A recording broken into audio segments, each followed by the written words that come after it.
Well, it was really amazing to raise $1.2 million through the Huffington Post platform and through CrowdRise, the crowdfunding entity that Ed Norton has created, which is also very powerful. And what we loved was that people were willing to engage around the cause of job creation, to be able to identify the nonprofits that were doing great work at creating jobs, and to not just raise money for them. The winner raised almost $500,000 altogether, but also to raise awareness around their cause, to get people tweeting about them, sharing pictures, and we want this to continue, not just in terms of other challenges, but in terms of us taking the work of these nonprofits and giving it more exposure. It felt like not too long ago, some people looked at crowdsourcing as possibly a fad. From where you sit, what's the reality? Oh, no, I think crowdsourcing is going to become more and more important.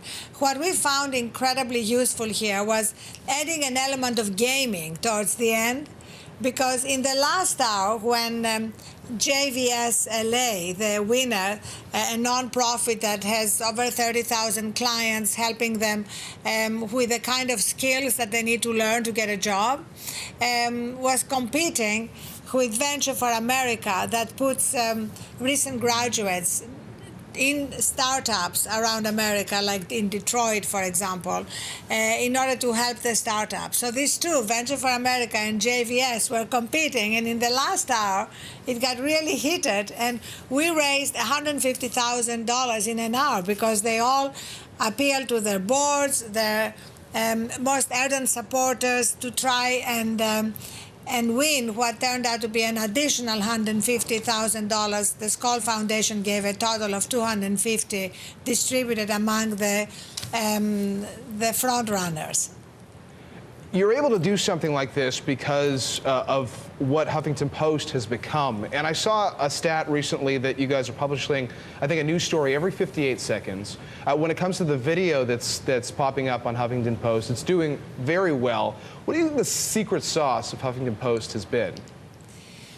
Well, obviously, doing things in real time is part of the secret sauce, but not so secret.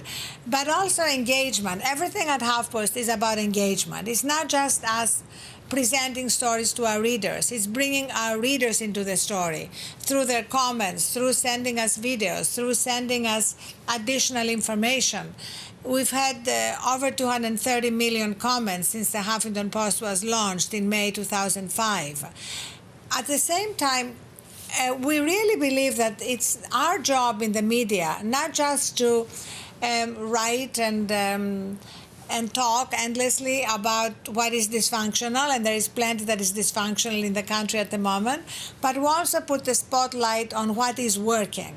And that is like a big part of our DNA. And in this case, we are putting the spotlight on great work being done that we don't often talk about, and that it's having an impact on what I believe is the biggest crisis this country is facing, which is unemployment, especially among young people. Facebook, meanwhile, is going to be having a big announcement later this week tied to its news feed. I would imagine there are a lot of people that discover HuffPo content through their news feed. Is that the kind of change that you guys are looking at when it comes to how they're discovering the stuff that you're working on? We want people to discover the stories that we produce in multiple ways. Some of them discovered by coming directly to the site. HuffPost is one of the few sites that really are a destination site. But also, we want them to discover it through social, through Facebook, through Twitter, through their friends sharing stories that they love or that they hate. And SEO, I think SEO is still powerful. I'm happy to say that we are winning the term, what is a sequester? There you go. The newest member of the AOL team is Susan Lyne, who was on Bloomberg Television earlier this week. She was singing your praises. She's not going to be working directly with Huffington Post, but what do you think she brings to the table? Oh, Susan is amazing. She and I have been friends for a very long time. It's a really great hire because she brings a passion for content and an enormous knowledge and a great experience through her years at ABC, but also as she demonstrated at Guild, she understands what it is to put on a show. You know, Guild became so successful because you were not just finding things you wanted at good prices, but at a certain time during the day, it was like an appointment to go and see what's next, what are they going to be bringing up today. No doubt. Finally, the Huffington Post benefits from having people all over the place that are contributing. I would love to get your take on the news tied to Yahoo, its work at home ban. What was your reaction to that story? Well, I think obviously that has something to do with whatever culture Marisa is trying to change at Yahoo. But generally, at the Huffington Post and most progressive companies now, there is a lot of flexibility around work. And it's here with us, it's at the discretion of the employee and the manager.